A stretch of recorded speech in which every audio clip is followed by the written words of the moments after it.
Another massive news drop from, of course, Sheep Esports. Not entirely unexpected, but Humanoid is set to join Team Vitality. I have been one of the homies that has said that when Humanoid is ready to join his next team, he's going to be ready to make a splash.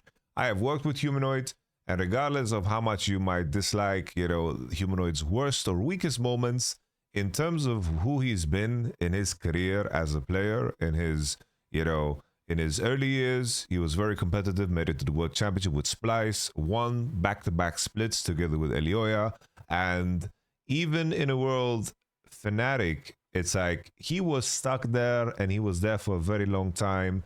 And it was very obvious that the Humanoid Razork dynamic was one that just didn't work and they needed to change. It wasn't necessarily that either of these players were weak individually, it's just that they could never make it over the finish line. And then finally, this year, they made the push to get Poby coming into summer. And then they, of course, qualified for the World Championship. All the others' problems still remained, but I knew for a fact that the moment Humanoid would be ready to join another team, this is his moment to kind of reinvent himself.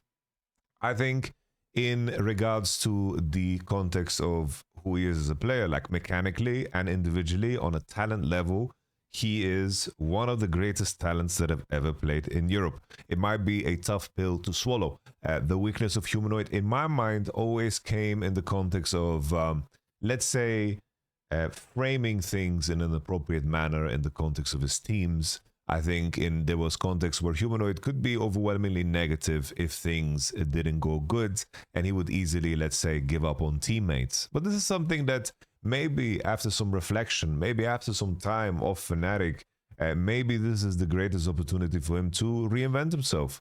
And as we don't know the bot lane and the ADC, I think there's a very high chance here that Humanoid is reuniting with, of course, Carzzy.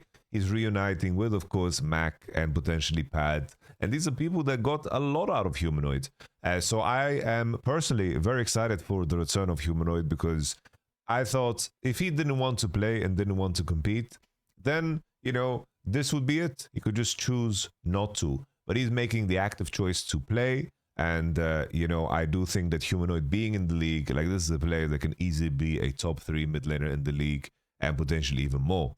And I do think that the character arc that you have to go on sometimes, it's like getting stuck on the same team for too long can be a detriment to your growth, and you can get stuck and you can worsen over time. But I do think the skill set of Humanoid is still there, and I do think that this is a massive, massive plus. I want to underline here, Humanoid was selected over Poby. Poby's offseason is turning out to be, very, very tricky. I think this is the next set of news that we can, of course, pinpoint to. So we know already Vladimiros Vladi Cortidis is choosing to be, chose to prioritize Fnatic over Vitality. So Vladi was the one holding the ball. So everyone was pursuing Vladi, and then Vladi chose to go with Fnatic. We don't know if it's financial. It seems, in terms of the rumors, what it seems to be is that specifically, you have Vladi wanting to play with Razork, which is intriguing. I think Razork as a player can definitely be good, and he can choose to be good. We shall see, what comes out of it. In my mind, I think, that in itself is a major detail of Vladi choosing to go with Fnatic, which I think is fair play. I thought the Fnatic just was doomed in this offseason. Between the options, Vitality, Na'Vi, and like him choosing Fnatic, I think is a good sign for Fnatic, because I honestly thought they would have zero maneuverability. But there was a podcast from a Leo podcast, what they have mentioned, which I don't know if this is even true, because this is something that is translated. It's also a Reddit post. So we take it with a grain of salt. But obviously, like these rumors, what we are speculating on, we are talking about, the world of, speculating on information. And there's a lot of fun in that. So we're just going to do it. I don't think that we are causing any harm here to speculate on a potential scenario that it can occur. So it seems like Poby is going to be benched. He was in talks with Na'Vi, but Fnatic requested the buyout. Now Na'Vi is in talks with Chai because it's free, so the possibility of having Poby benched is increasing. They also said that if nothing changes, we're going to be a 7-man roster, not exactly 7-man, but Oscar and Poby will be benched, so we'll have to pay 7 salaries of players because a move in the top lane will happen at 99%. Also, Razork is more likely to stay than Upset, and just one of them will stay for 2026. Thoughts? They said that Upset is not going to play in the LEC next year if he's not staying in Fnatic, and this detail here is massive news. If Vladdy is joining Fnatic, it probably means that Vladdy has an opportunity to have impact on the roster. Probably this was a massive selling point for him in regards to him choosing Fnatic specifically. And I've read the rumor that he wanted specifically to play with Razork, and maybe there's a scenario where Razork and Upset are incompatible and they don't want to play with one another. They have now played together for a grand total of 2 years at different times, and this is a scenario now where they don't continue. As you guys remember, back in 2022, I worked with Razork and Upset, and then coming into 23, Upset didn't want to play for Fnatic in the beginning, and then we had the situation where Wunder didn't want to play for Fnatic after of course, the winter split, and it was all tumultuous and all, chaotic. And now we have another scenario that after a year, Upset and Razork, probably they are incompatible. And I think that what Fnatic kind of played around with, the idea that they played around with was Upset versus, of course, Razork in the market of what the offseason offers. But obviously the detail was also that Razork, they were pursuing buyouts for Razork, and they were kind of shopping around if there's room for him in different teams, because obviously Fnatic is trying to evaluate their options and see where they can gain money or trade money, or maybe get June and so forth and move around in terms of their off-season. But currently it seems like we have a scenario where, Vladdy wanting to play with Razork is the big winning side here in that context. And then Upset not playing in the LEC for next year, the timing is very rough. Because keep in mind, it's like Upset just came off a year of winning an MVP.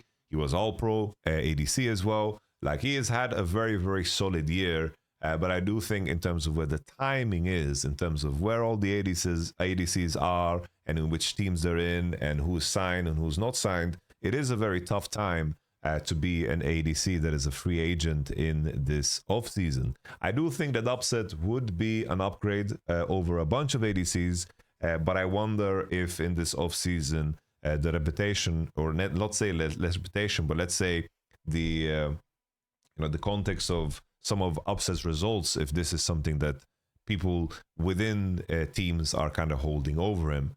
I think an additional detail is that I think that GMs in this offseason didn't really expect Upset to be available, so I do think that this is probably outside of the scope of their plans. But if any team can scoop up Upset when his value might be low in an offseason, because this seems to come out quite late, then I do think that this is an opportunity for someone to just make an upgrade.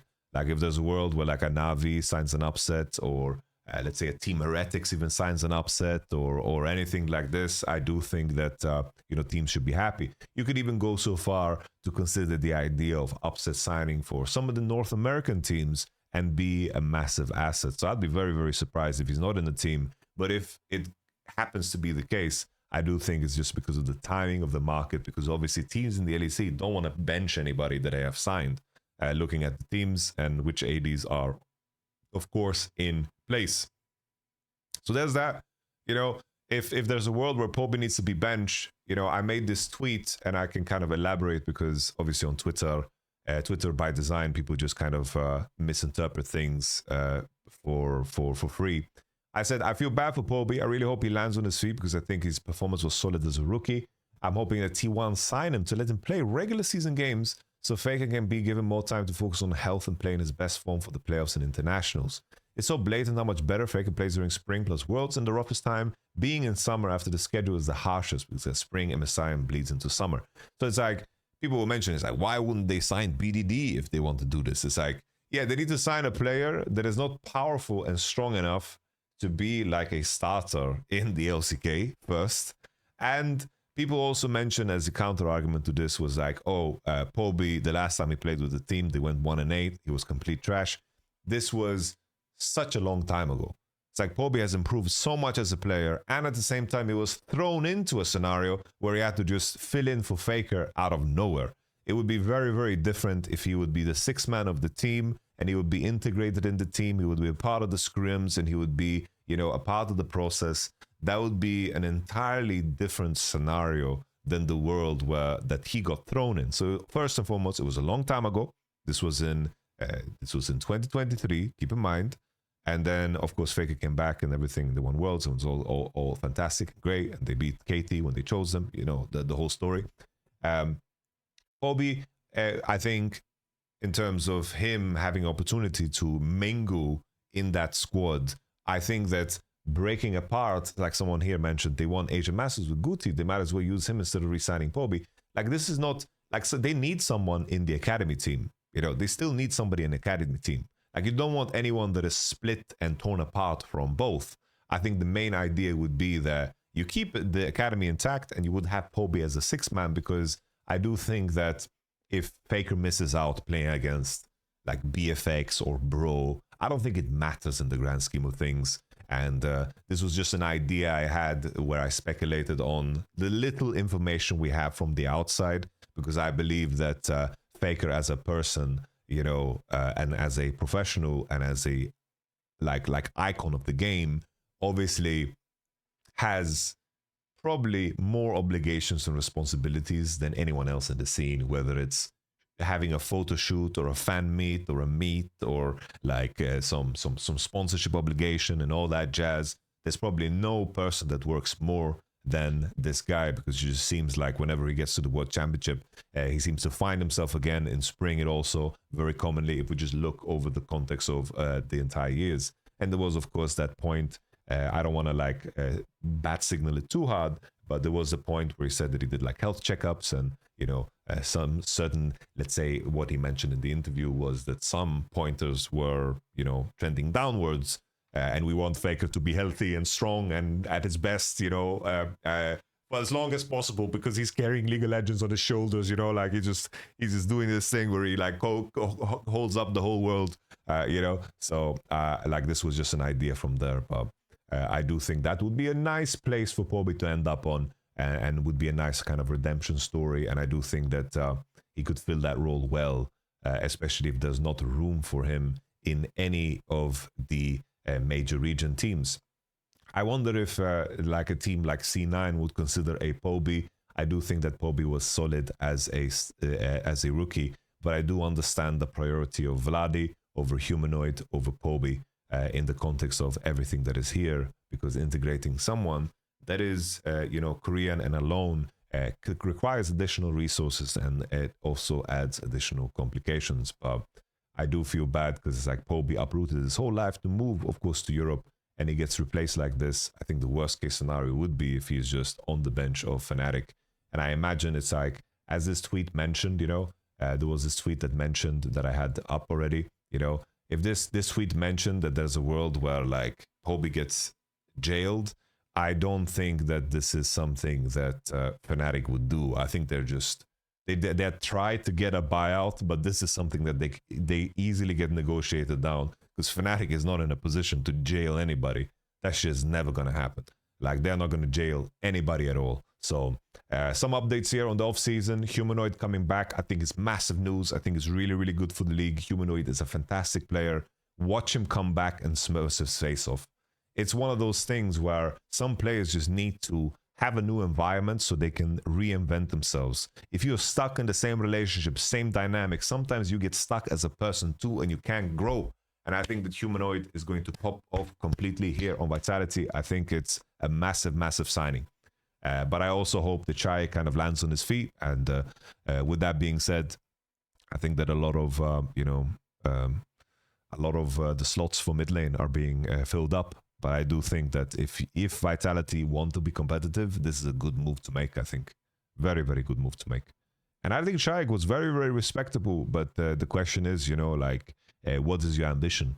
And I think it's much more likely that you make the World Championship with Humanoid in the mid lane over Chayak in the mid lane. And I think at this point, Vitality need to have that ambition in a region that is going to be just continuously more and more competitive.